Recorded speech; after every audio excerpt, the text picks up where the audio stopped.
आंध्र प्रदेशमध्ये अशी एक धक्कादायक घटना समोर आलेली आहे की एका पडीक इमारतीमध्ये नवे वर्षानिमित्त 6वी 7वीच्या विद्यार्थ्यांनी काय केलेलं आहे पहा। चॅनलवरती नवीन असाल तर MM मराठी न्यूजला जरूर सबस्क्राइब करा। एका पडीक इमारतीमध्ये नववर्षानिमित्त 6वी 7वीच्या अर्थात अवघ्या 11-12 वर्षाच्या मुलं बियर पार्टी करताना आढळून आली आहे। सुरक्षा रक्षक व शाळेच्या ड्रायव्हरच्या लक्षात ही बाब आल्यानंतर त्यांनी तिथे जात व्हिडिओ शूट केला आणि हा प्रकार समोर आला। या व्हिडिओमध्ये ही मुलं एका अर्धवट बांधकाम झालेल्या पडीक इमारतीमध्ये एका खोलीत बसल्याचं दिसत आहे। त्यांच्या समोर बियरच्या अनेक बाटल्या आहेत, त्यातल्या काही रिकाम्या आहेत। ही इमारत मुलांच्या हॉस्टेल जवळ असल्याचं या वृत्तात नमूद केलं आहे। ही मुलं नववर्षाच्या स्वागतासाठी बियर आणि त्यासोबत बिर्याणीचा आस्वाद घेत होती।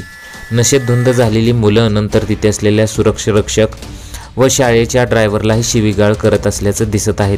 या प्रकरणाच्या प्राथमिक चौकशीचे आदेश देण्यात आलेले आहेत।